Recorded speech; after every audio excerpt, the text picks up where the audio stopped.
Isang nakakagulat na pahayag ang inilabas ni Ripple President Monica Long na nagpagising sa buong XRP Army. Ayon sa kanya, malapit na raw ang malaking pagbabago sa paraan ng pakikilahok ng mga institution sa blockchain technology. Matagal nang pinaghihintay ang ganitong senyales kaya natural na umapaw ang excitement ng community ni XRP. Ngayon tila nagsisimula na ngang bumukas ang pintuan ng mga bangko patungo sa blockchain. Kaya yan po ang siyang ating pag-uusapan sa video na ito. Pero bago po tayo magpatuloy ay pakibasa na lamang po muna ang disclaimer dito po sa ibaba ng ating screen. Yan, ano nga ba ang sinabi ni Madam Monica Long tungkol sa pagbabagong ito? Yan, speaking in an interview shared on X by crypto influencer Saif, Long reflected on the changing attitudes of major financial institutions, describing what appears to be a decisive turn in sentiment after years of uncertainty. Yan, sa isang panayam po na ibinahagi po sa X ni Saif, yan po ang kanilang interview. Isang kilalang crypto influencer po itong si Saif. Ipinaliwanag po ni Madam Long na may napakalaking pagbabago sa pananaw ng mga pangunahing institution sa blockchain. Ayon sa kanya, matapos po ang maraming taon ng pagdududa, ngayon ay tila sigurado na ang mga bangko sa kanilang direksyon. Ang dating malamig na pagtanggap sa blockchain ay napapalitan na ng mainit na interes at kumpiyansa. Kaya sa market impact, ang pagbabago po ng pananaw ng mga institution ay karaniwang unang hakbang bago ang malalaking investment inflows. Kaya maaari itong magpataas ng presyo ng XRP sa mga darating na buwan. Bakit naman po sinabing bubukas na ang floodgates ngayong taon? Yan, sabi rito ay it feels like the floodgates are going to open this year, she said, referencing renewed interest from global banks that had previously held back due to regulatory hesitation. Ayan, ayon po kay Madam Long ay parang pagbubukas na ng floodgates ngayong taon. Ang ibig po niyang sabihin dito ay mas marami ng global banks ang nagpapakita ng interes sa blockchain matapos matagal na umiwas dahil sa takot sa regulasyon. Ngayon dahil mas malinaw na ang mga patakaran sa US at ibang bansa, nagiging kampante na ang mga institusyon na makipagtrabaho kay Ripple. Kaya sa market impact, kapag sabay-sabay nang pumasok ang malalaking bangko sa ecosystem ni XRP, maaari itong magdulot ng biglaang demand at magpataas ng market value ng coin sa mga global exchanges. Ngayon ay ano naman ang papel ng Bank of America sa pagbabagong ito? Sabi po rito ay according to Long, institutions such as Bank of America, one of Ripple's early partner during its initial payment solution phase, are now showing a marked increase in enthusiasm for XRP adoption. Ayan, paliwanag natin yan. Sinabi daw po ni Madam Long na kabilang sa mga institusyong ito ay ang Bank of America. Isa po sa mga unang partner ni Ripple noong nagsisimula pa lang ang payment solution phase. Ayon po sa kanya, muling nagpapakita ng mataas na interes ang Bank of America sa paggamit ng XRP para sa kanilang mga transaction. Para sa mga traders, malaking balita ito dahil matagal nang inaasahan ng XRP community ang pagbabalik ng ganitong partnership.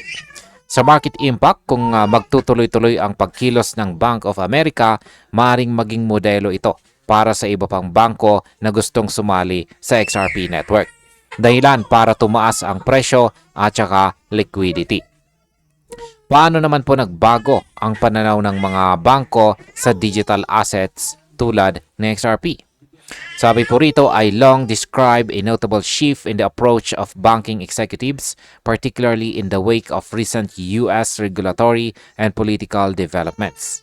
She recalled that in the past, many institutions were discouraged by what she described as a lack of clarity and at times hostility toward using digital assets like XRP.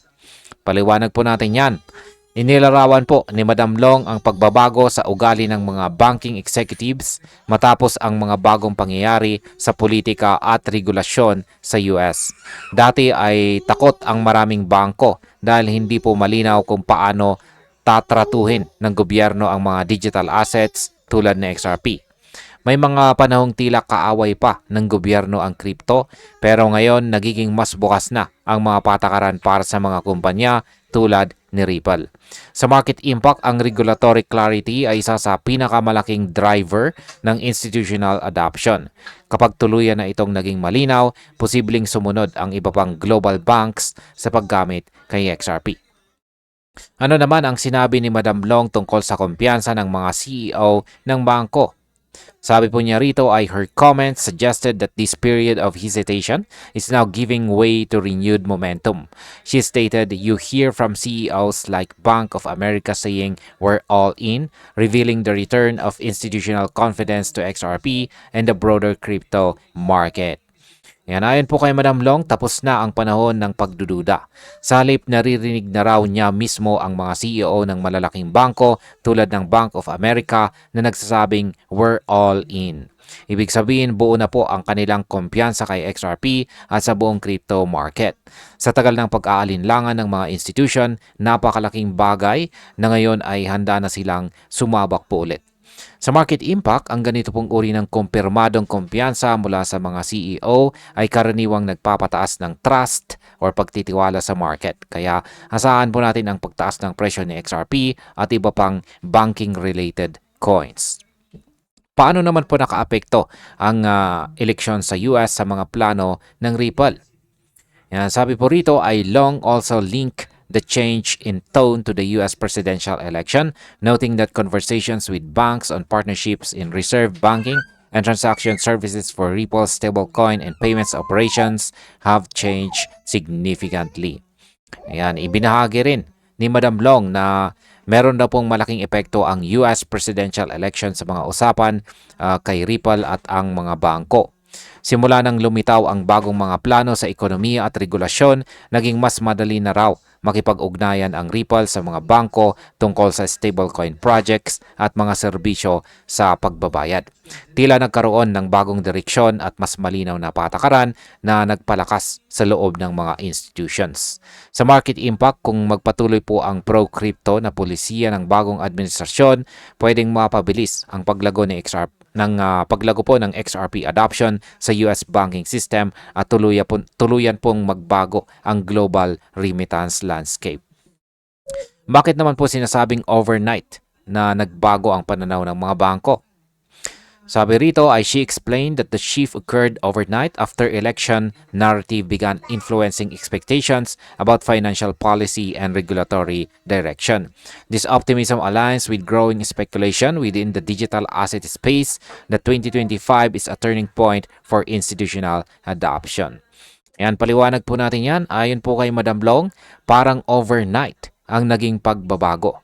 Simula nang maramdaman ng mga bangko na magiging maganda ang takbo ng regulasyon, mabilis po silang nagpalit ng tono. Mula po sa pagiging tahimik, bigla silang naging mas aktibo sa pakikipag-ugnayan kay Ripple.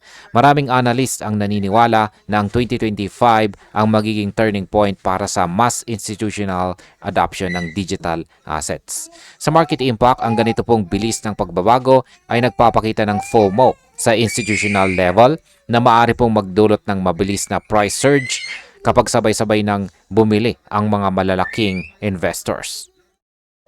Paano naman po konektado rito ang usap-usapan tungkol sa BlackRock at saka XRP ETF?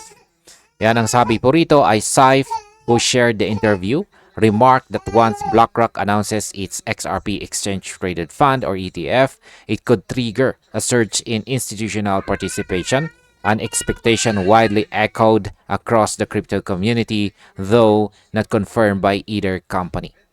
Yan, sinabi daw po ni Saif na kung sakaling i-announce ng BlackRock ang kanilang XRP ETF, siguradong magkakaroon ng malaking pagpasok ng mga institutions.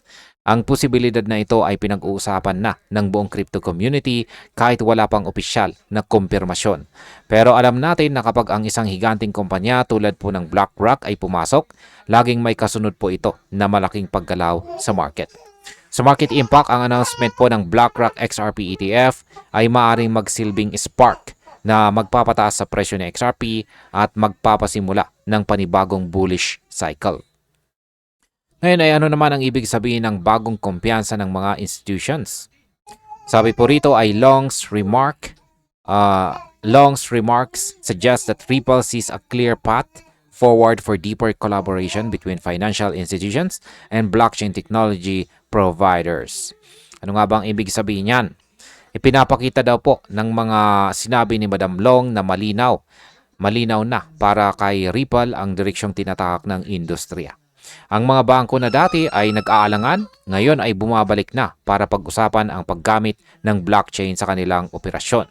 Mula sa payments hanggang sa stablecoin infrastructure, lumalawak po muli ang partnership network ni XRP sa mga traditional na institutions. Kaya sa market impact, kapag nagpatuloy po ang trend na ito, pwedeng maging pangunahing tulay or bridge itong sa XRP sa pagitan po ng traditional na finance at saka mundo ng blockchain na siyang magdadala ng pangmatagalang presyo na mas mataas kaysa sa kasalukuyan.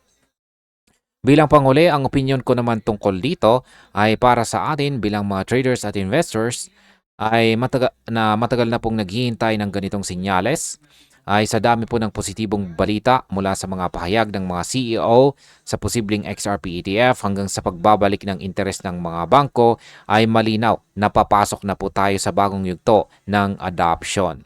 Pero tulad po ng dati, kailangan pa rin natin na maging maingat. Ang hype ay pwede pong magdala ng mabilis na kita pero pwede ring mabilis ang retracement. Ang pinakamalaga po ngayon ay ang manatiling updated, magplano ng maayos at huwag po tayong pumasok sa market nang walang malinaw na strategy. Kung tama po ang mga indikasyon, si XRP po ay posibleng maging sentro ng susunod na crypto bull run. At hanggang dito na lamang po tayo sa video na ito mga ka-crypto. Maraming salamat sa panonood.